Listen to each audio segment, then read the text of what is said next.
Elle entra dans la concession automobile à Munich, portant un simple T-shirt blanc, un jean délavé et des baskets usées. Son regard parcourut avec curiosité les véhicules exposés. « Bonjour, je suis intéressé par l'un de vos modèles de luxe, » dit-elle poliment. Le responsable des ventes, M. Klaus Bergmann, la toisa de haut en bas avec un regard condescendant qui en disait long. « Je suis désolé, mais je pense que vous vous êtes trompé d'endroit, » se moqua-t-il en pointant la sortie. « Nos véhicules commencent à 280 000 €. Quelques employés ricanèrent. Les clients la regardèrent avec curiosité. Son visage s'empourpra d'humiliation. Sans un mot, elle se retourna et quitta la concession. Le lendemain matin, une Maybach S-Class rutilante, peinte sur mesure en bleu nuit, s'arrêta devant le showroom. Lorsque la portière arrière fut ouverte par un chauffeur en uniforme, la bouche de M. Bergmann s'ouvrit de stupeur. Il n'avait probablement pas prévu cela. La prestigieuse concession automobile de Munich, Prestige Automobile, brillait sous la lumière matinale. À travers la façade vitrée, on pouvait voir des véhicules exclusifs tels que des Porsche, Bentley et Mercedes AMG, chacun plus cher que le précédent. Anna Schneider pour les amis, simplement Anna. Elle entra dans le showroom avec un calme posé. Ses cheveux bruns étaient attachés en une queue de cheval pratique. Sa tenue restait inchangée, simple, mais sous ses vêtements modestes se cachait une femme dotée de force et de confiance en elle. À 35 ans, elle avait non seulement fondé la Fondation Schneider pour les enfants handicapés, mais elle avait également aidé des milliers de familles. Elle avait bâti cette organisation à partir de rien, avec savoir-faire, empathie et une passion indéfectible. Ce jour-là, elle voulait acheter un cadeau spécial, une voiture de luxe pour sa sœur Clara, qui fêtait ses 40 ans. Après une longue bataille contre un cancer du sein, Clara était enfin en bonne santé, et Anna voulait lui offrir un témoignage d'amour et de reconnaissance. À l'autre bout du showroom, le responsable des ventes, Klaus Bergmann, ajustait sa cravate bleue. Lorsqu'il aperçut Anna, il secoua la tête avec amusement et murmura quelque chose à ses collègues. « Ça va être intéressant », chuchota-t-il. Un jeune vendeur, Lucas Meir, s'approcha d'elle avec un sourire. « Bonjour, bienvenue chez Prestige Automobile. Y a-t-il un modèle particulier qui vous intéresse? » Avant qu'Anna ne puisse répondre, M. Bergmann intervint. « Je m'en occupe, » dit-il froidement. Puis il se tourna vers Anna avec un sourire fin. « Cherchez-vous votre chemin, madame? » « En fait, je suis intéressé par le coupé bleu nuit là-bas, » répondit Anna calmement en désignant le modèle spécial à 82 000 €. Le sourire de Klaus s'amincit. Il connaissait ce type de client, des rêveurs qui entrent sans jamais pouvoir payer une voiture. C'est l'édition limitée du coupé. Seuls 15 exemplaires ont été produits, expliqua-t-il d'un ton excessivement didactique. Peut-être puis-je vous recommander notre département de voitures d'occasion à 3 blocs d'ici à l'est. Oh, Jay. Anna remarqua son regard scrutant ses vêtements et s'attardant sur ses vieilles chaussures, mais elle était habituée à ce genre de jugement. Elle avait consciemment choisi ce mode de vie simple, malgré son immense richesse. « J'aimerais en savoir plus sur ce modèle, » dit-elle aimablement. « Serait-il possible de voir l'intérieur? » Les yeux de Klaus rencontrèrent ceux de 2 collègues qui échangèrent des regards amusés dans son dos. « L'accès à l'assure n'est possible que sur rendez-vous, » répondit-il. « Nos clients sérieux prennent généralement des rendez-vous privés pour les visionnages. » À cet instant, un couple élégant vêtu de vêtements de créateur entra dans la concession. L'attitude de Klaus changea immédiatement. « Veuillez m'excuser, » dit-il à Anna sans la regarder à nouveau. « Prenez un prospectus, je suis sûr qu'il vous aidera. » Il s'approcha du couple, les bras grands ouverts, et les salua avec une chaleur exagérée. « Monsieur et Madame Hartmann, c'est merveilleux de vous revoir. » Lucas s'approcha d'Anna, gêné. « Je suis désolé, murmura-t-il. Voulez-vous que je vous parle de l'Assur? » Anna hocha la tête avec gratitude. Ce serait très gentil. Lucas, à peine âgé de 25 ans, portant un costume légèrement trop grand, la regarda avec un air d'excuse. « Je suis vraiment désolé, » dit-il doucement.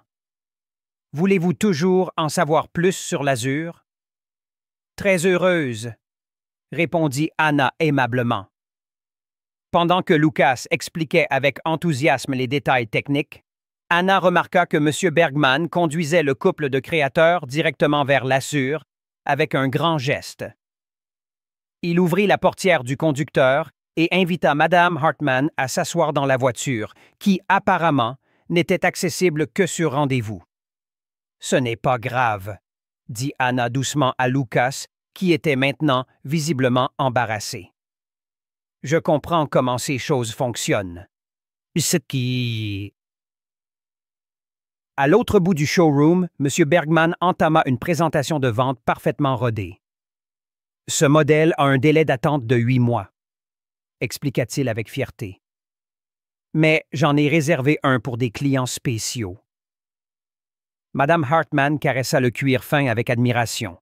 « C'est exquis, mais je ne suis pas tout à fait sûr de la couleur. »« Nous pouvons discuter des finitions de peinture spéciale, » répondit Bergman avec aisance. Anna s'approcha, gardant une distance polie mais clairement audible. « Excusez-moi, je voulais savoir si ce modèle est disponible à l'achat. » Le visage de Bergman se crispa. « Comme je l'ai déjà dit, ce véhicule est actuellement présenté à ses clients, » dit-il avec une irritation à peine contenue. « Peut-être pourriez-vous revenir une autre fois, ou, comme mentionné, visiter notre département de voitures d'occasion. » Le couple regarda avec embarras entre Anna et Bergman. « Je suis spécifiquement intéressé par ce véhicule, » expliqua Anna calmement. « C'est un cadeau pour l'anniversaire de ma sœur le mois prochain. » Bergman s'éloigna des Hartman et baissa la voix.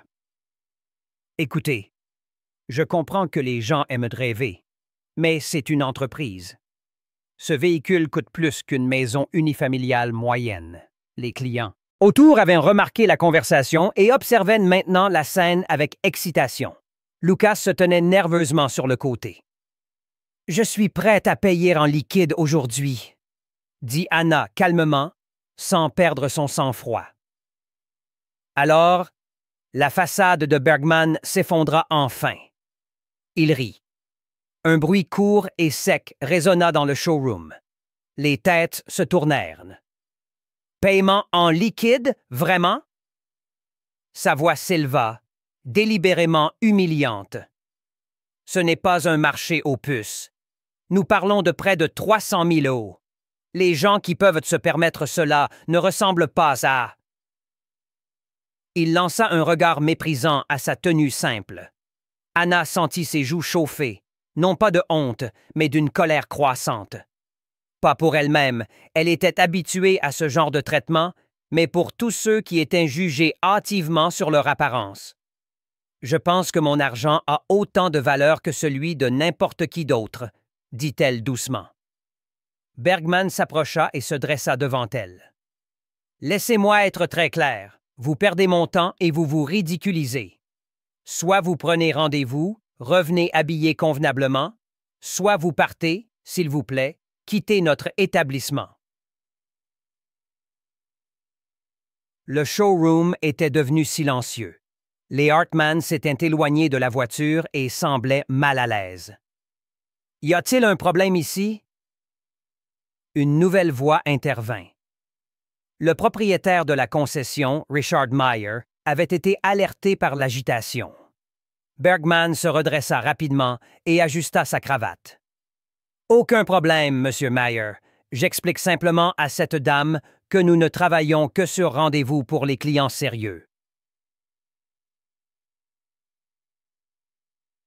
Monsieur Meyer observa rapidement la situation et remarqua l'apparence simple d'Anna ainsi que les regards tendus des spectateurs. Son expression trahissait de quel côté il se rangeait. « Je comprends, » dit-il. « Schneider, » compléta Anna calmement. « Anna Schneider. » Mademoiselle Schneider, peut-être y a-t-il eu un malentendu ici. Nos clients comprennent généralement le caractère exclusif de nos véhicules.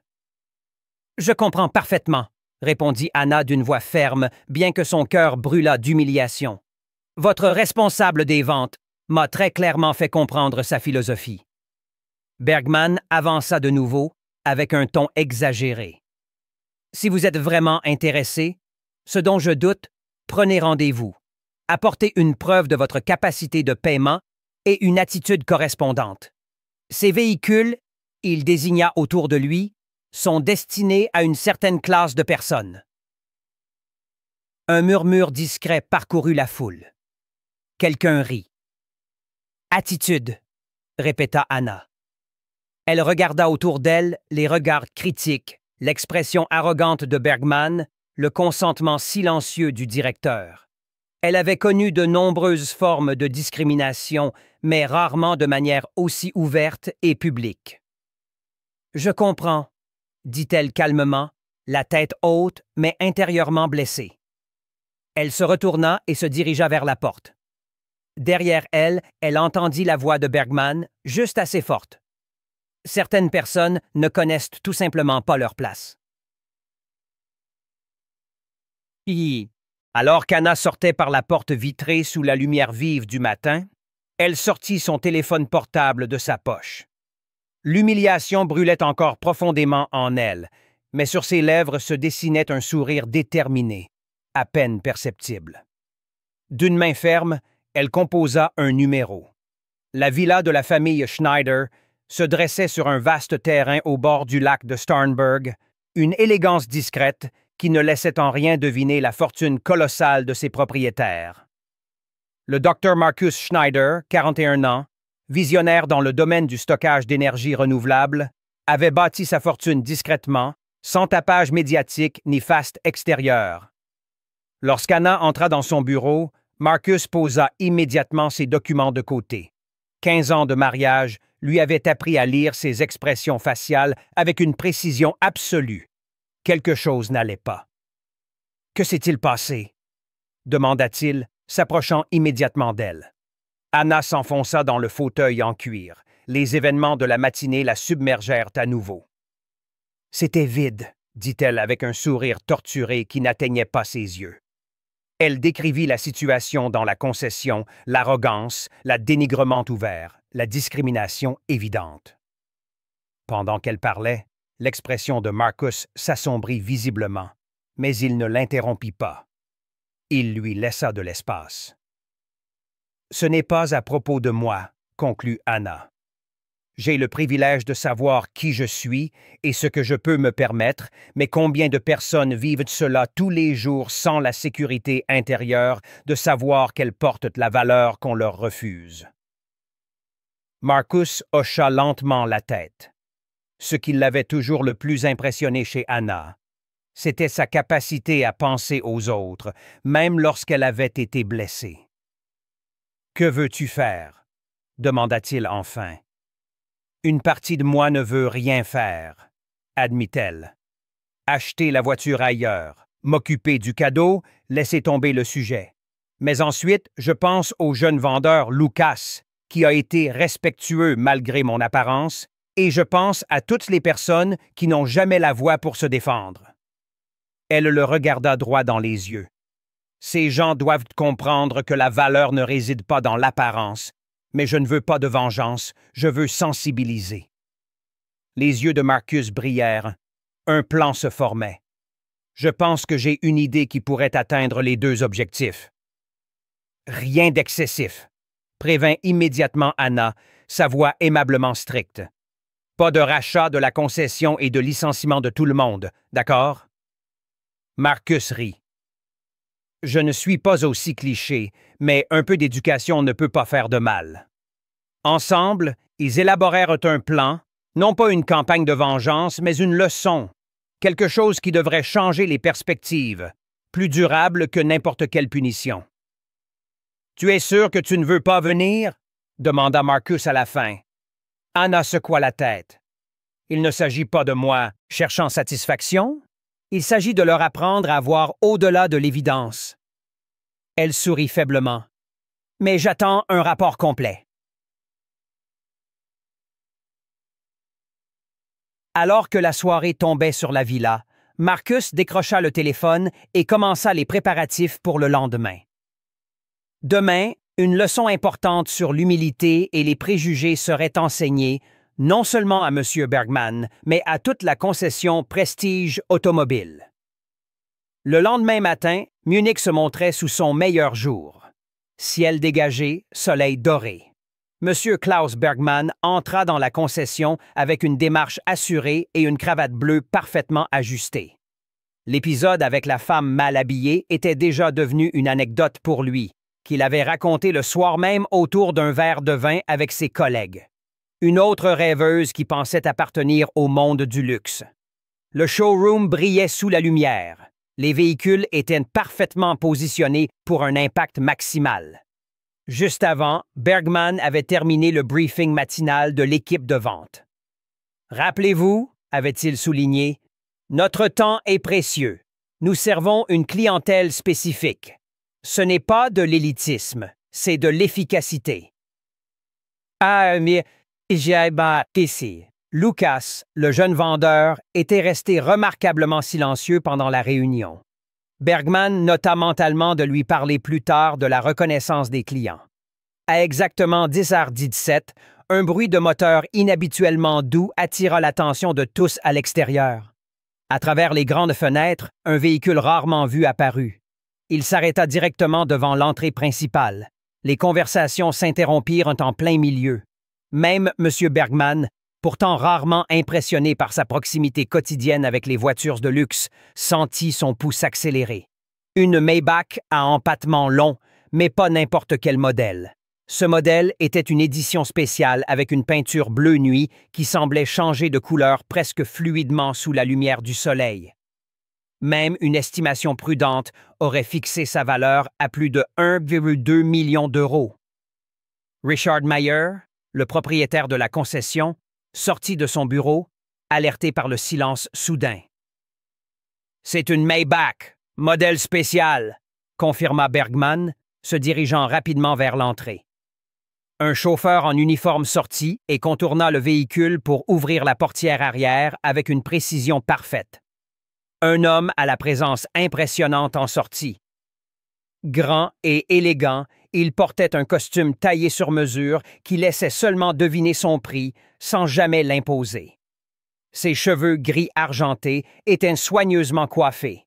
Sa posture dégageait une autorité sans effort. L'instinct de vendeur de Bergman s'activa immédiatement. Ce n'était pas seulement un bon client. C'était le genre de personne pour qui les concessionnaires ne voulaient pas seulement faire des ventes individuelles, mais établir des relations d'affaires à long terme. « Bonjour, monsieur. Bienvenue chez Prestige Automobile », lança Bergman, se plaçant rapidement devant ses collègues avant que quelqu'un d'autre ne prenne la parole. « Klaus Bergman, responsable des ventes. C'est un honneur de vous accueillir dans notre entreprise. » L'homme le regarda avec un regard indéfinissable avant de sourire légèrement, un sourire qui n'atteignait pas ses yeux. « Marcus Schneider », dit-il brièvement en tendant la main. Les pensées de Bergman s'emballèrent. Le nom lui semblait familier, mais il ne pouvait pas le replacer immédiatement. La Maybach, cependant, parlait d'elle-même. Ici se tenait un homme d'une richesse considérable. « Monsieur Schneider, c'est vraiment un honneur. Qu'est-ce qui vous amène chez nous aujourd'hui? Puis-je vous montrer nos derniers modèles? Nous venons de recevoir une édition limitée. » Marcus leva légèrement la main, ce qui arrêta immédiatement le discours de vente bien rodé de Bergman. « En fait, je suis ici pour un modèle particulier. Le coupé Assure en bleu nuit. » Le sourire de Bergman s'élargit. « Excellent choix, Monsieur Schneider. Seulement 15 ont été produits cette année. Je serais ravi de vous le montrer. Il est là-bas. »« Je sais où il est, » interrompit Marcus calmement.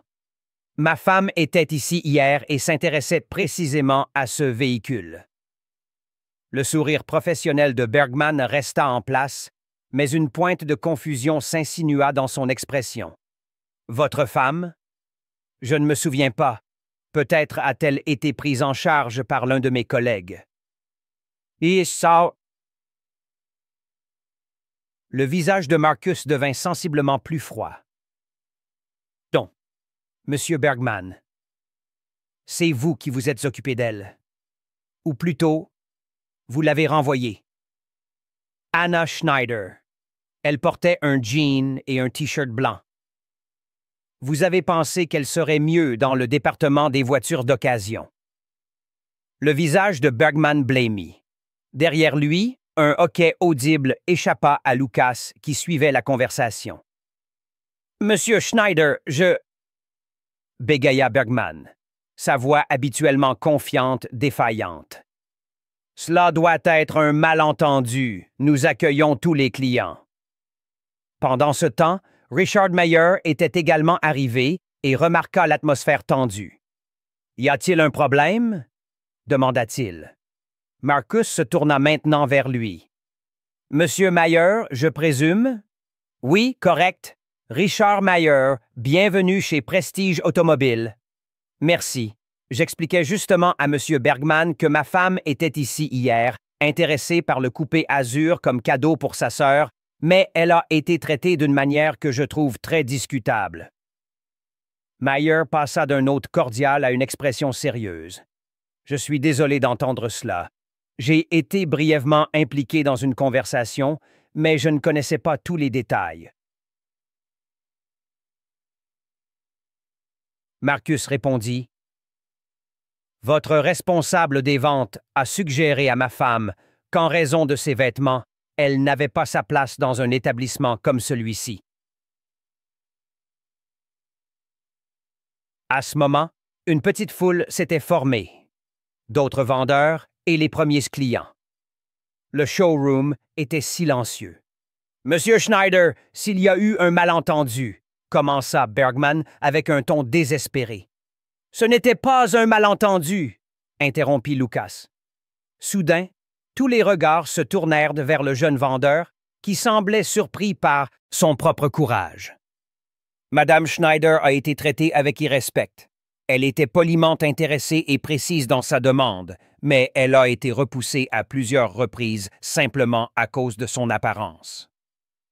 Bergman lança un regard assassin à Lucas, mais il était trop tard. Le mal était fait.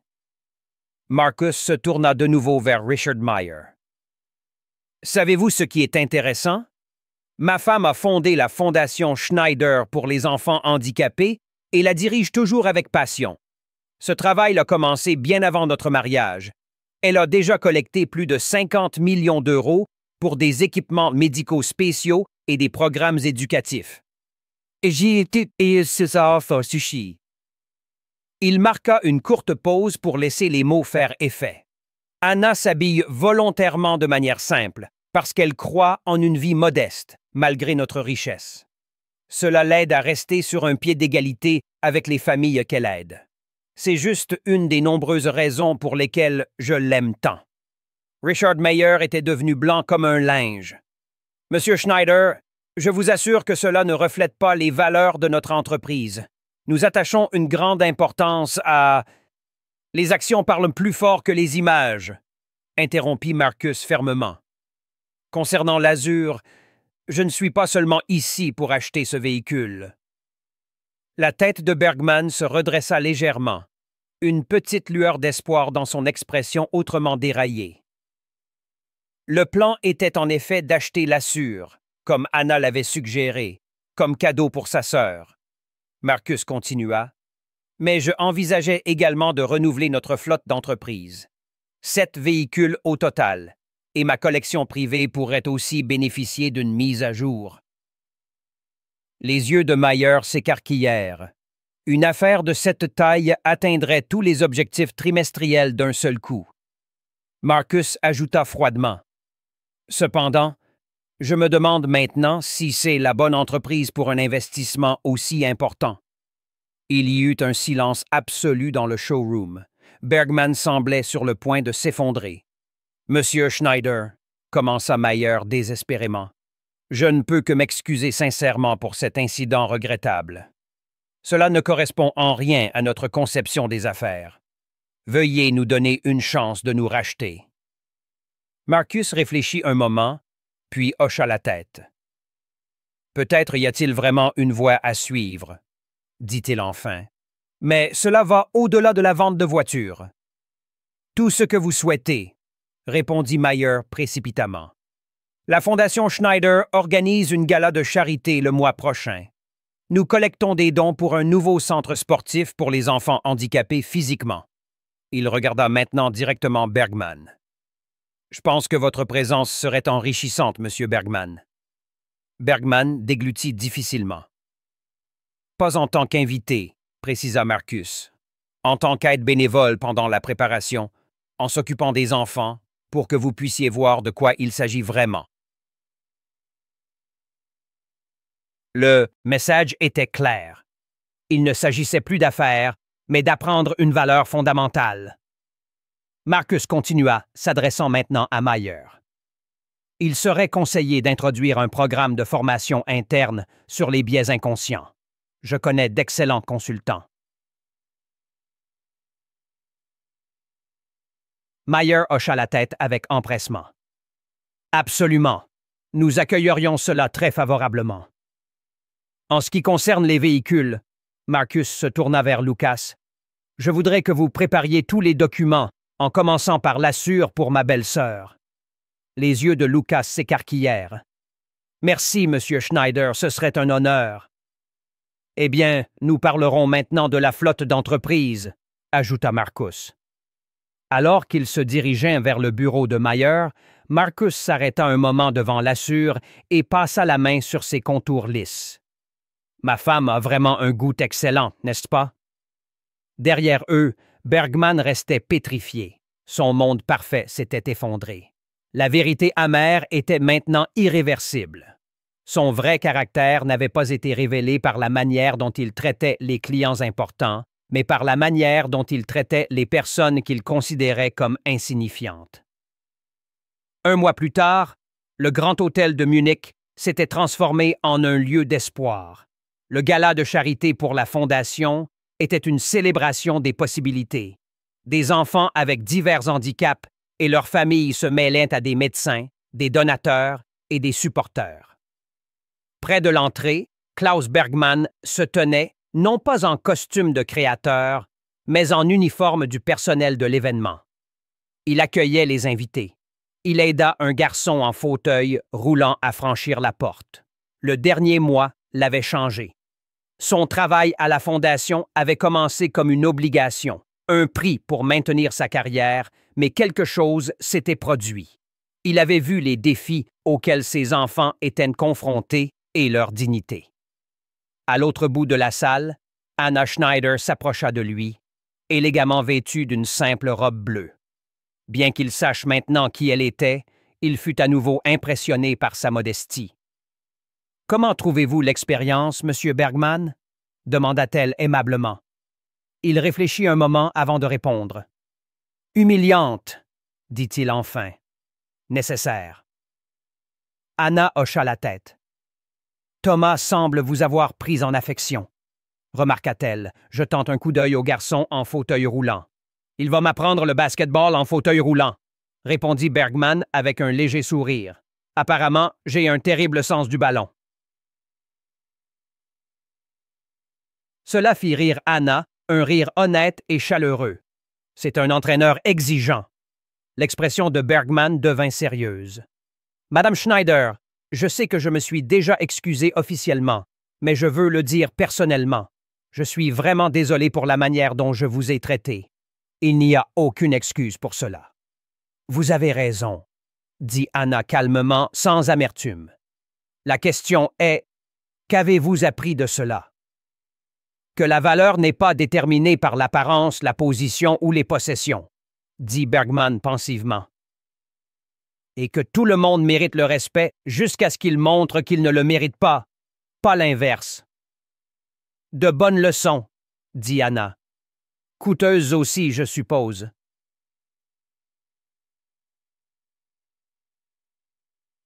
Bergman hocha la tête avec un sourire forcé, pensant au chiffre d'affaires que la concession avait perdu lorsque Marcus avait décidé de n'acheter que l'Assure et non l'ensemble de la flotte d'entreprise.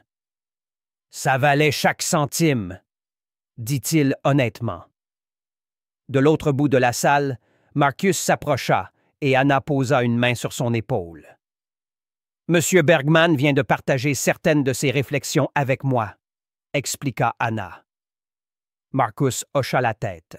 « J'ai entendu dire que vous vous investissez maintenant beaucoup dans les programmes sportifs pour personnes handicapées. » « Oui, Monsieur Schneider. En fait, j'ai décidé de continuer au-delà du temps obligatoire volontairement, » dit Bergman avec hésitation. « Et je travaille avec M. Mayer sur un nouveau concept client pour la concession, sans plus de classification basée sur l'apparence extérieure. »« Je suis ravi d'entendre cela, » dit Marcus, puis il ajouta avec un petit sourire, « ce qui me rappelle la flotte d'entreprises dont je parlais. Nous sommes toujours intéressés. Peut-être souhaiteriez-vous superviser le processus. Lucas a parlé très positivement de la manière dont vous le soutenez. »